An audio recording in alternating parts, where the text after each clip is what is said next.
All right, today is September 1st, 2021. It's Wednesday. It's a beautiful day. I am off for the week heading into Labor Day, so it's a good week for me. It's time for the August portfolio update, and I have one change I'm going to make to this month and going forward. So, in the past, I used to separate the portfolio update from the risk parity portfolio update, but as I will be moving the portfolio into that allocation, I'm going to combine the two. So let's get into it and go over it really quick. I did make some big moves in the month of August. So this is what the sector allocation looks like for the month of August that just passed. So cash is at 31%. It increased a little bit. Technology is at 20%. And then other big holdings includes REIT, long-term bonds, and then my energy holding. In terms of specific investments, you'll see that my Microsoft holding has dropped down to 5%. So this makes me a lot more comfortable. Before it was pretty high, which means that there was a big concentration risk, as it's known. So being able to take profits on Microsoft and drop it down to 5% makes a lot of sense. I'm really happy to continue holding it, but it's not like I'm getting out of it completely, right? Because the technology basket I'm holding in the NASDAQ 100, one of the top 10 investment is Microsoft. It may be the biggest in the NASDAQ 100. It's either one or two. So it's either Apple or Microsoft. Can't remember which. So it's not like I'm not holding it, but I'm holding less of it in comparison to other technology stocks. And that's fine by me. The rest of it is what it is. There is this one pie section here that I'm looking to get out of over the next, call it year to 2 years. So this is a short-term horizon for me because I've already made quite a bit of money on investing in the energy sector. And the dividend is not quite what it was, even though my dividend on the cost is still pretty high. I think that we're getting up to the level where I wouldn't mind getting out of it, let's just say. But in the meantime, what's happening is that I'm selling covered calls on this XLE position for about 7 to 8% above current price. And it's only a 30-day cover call. If it gets called away from me, it doesn't really matter because I'm ambivalent whether to hold on to it or not. So if it does get called away, I'll get my 8% bump in price, but I'm also collecting a very high premium on this one. It seems like there's a lot of speculation on XLE. So that's the specific investment. And then in terms of portfolio performance, the S&P 500 has been on a huge tear in the last month. And for the year-to-date period, it's now a little more than 1% over what my portfolio is doing. But it doesn't really bother me because I am slowly moving into that risk parity allocation. And on the cash balance that I have, it's really used to write cash secure puts. So it's not like it's not generating anything. But there is still a little bit of a drag because the return from the cash secure put is like 9 to 10% annual. And depending on what the S&P or even the NASDAQ can do, it'll probably outpace it.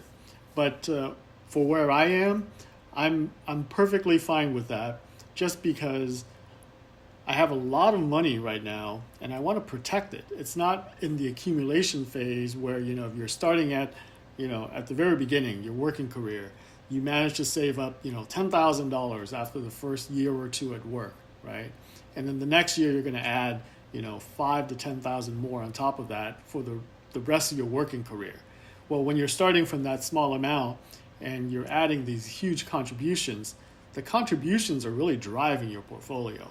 For me, I am contributing a lot of money to the portfolio every month and year. But the kicker is that because I have so much, it's the portfolio gains and losses over that period of time that really drives what it does. It's not my contribution at all. And that's really where you want to be. But that's where my mindset is a bit different than if I were doing this, 20, 25 years ago. It's just because my contribution almost does nothing to the portfolio. So that's why I'm okay having a cash position sitting on the sideline that's getting, a relatively low return, and I'll slowly redeploy it into this risk parity allocation. All right, let's talk about that risk parity allocation. Here it is. And the reason that I'm still keeping this separate in M1 Finance is that this is different from my main portfolio that's made up of, what is it? My Fidelity accounts. I have 2 accounts of Fidelity. I have my Interactive Broker accounts. I have my Schwab accounts, which has 3 or 4 accounts in there.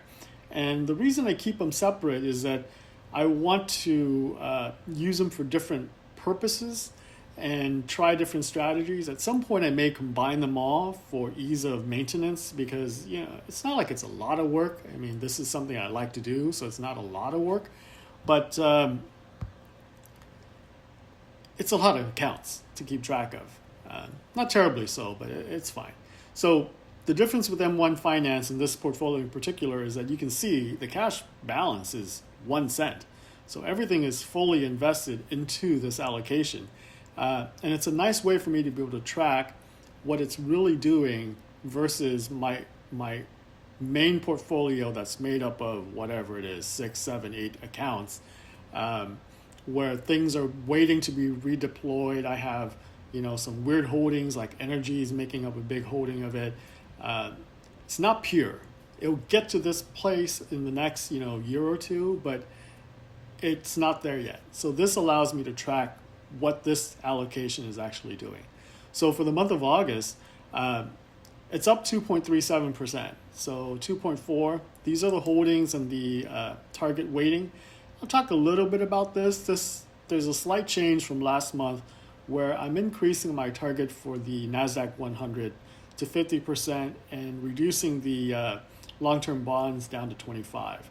And I'll talk a little bit about that in a different video, but it's not a huge difference. It's roughly the same. So 4 asset classes, and it's up 2.4% for the month. By comparison, the S&P 500 is up 2.5% for the month, which is pretty amazing for a monthly gain, right? The nice thing about what I'm doing in terms of the risk parity allocation compared to the S&P is that I'm getting roughly the same return for a lot less volatility.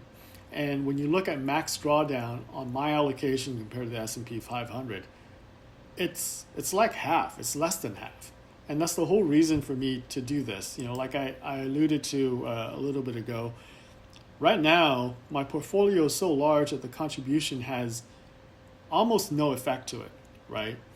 And because of that, I want to protect what I have. So to me, drawdowns are more important than, gains. So if I'm doing roughly the same as the S&P 500 or even a little less, but have less volatility and less drawdown, that makes me a happy camper. All right, I think that's the end of the video. The only thing I'll add is that I have a big reveal coming up on September 14 of this year. So that's 2 weeks away. September 14 happens to be the second Tuesday of the month. And in that video, I'm going to talk a little bit more about why that's important. But what I'm going to do on September 14 is to reveal one of my Schwab accounts and kind of give you a look into, a much bigger account with a huge cash balance and how I would slowly rebalance it into this specific allocation and why I'm doing it. So check back with me on September 14 and hear me talk a little bit about that. As always, I really appreciate you guys watching. It's not like I have a huge subscriber base, but with a small group of people, I can explain and respond to individual comments, but really appreciate you watching. Hope you find it useful. I started this primarily as a hobby, as something that allows me to be creative and expressive, because this is really something I'm really interested in. And it turns out that some of my friends have taken a liking to these videos, and more importantly, my nephew, who is an investor in his own right at, is he 15 now? He's not even 15 yet. He'll turn 15 on September 9th. But that guy's probably got as much in this account at age 15 compared to most people. So he's an investor. I mean, he's going to do really well. And, some of these videos are for my nephews and nieces that are coming up and studying these things. So I appreciate that other people find it useful, but give me a thumbs up. I appreciate it. Thanks, guys. See you later.